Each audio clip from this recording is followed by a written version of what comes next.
أودع رجل عقدا ثمينا أمانة عند عطار، فلما طلبه منه أنكر العطار، فشكاه الرجل إلى الخليفة العباسي عضد الدولة، فقال له الخليفة: اذهب واقعد أمام دكان العطار ولا تكلمه، وافعل ذلك 3 أيام، وفي اليوم الرابع سأمر عليك أنا وبعض رجالي، وسأنزل عن فرسي وأسلم عليك، فرد علي السلام وأنت جالس، وإذا سألتك سؤالا فأجب علي ولا تزد شيئا، وإذا انصرفت ذكر العطار بالعقد.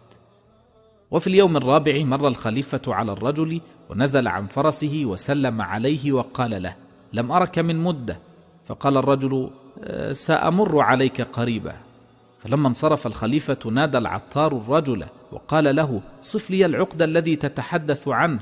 فوصفه الرجل، فقام العطار وفتش دكانه وأحضر العقد، فأخذه الرجل وذهب إلى الخليفة، فأحضر الخليفة العطار وعاقبه على خيانته.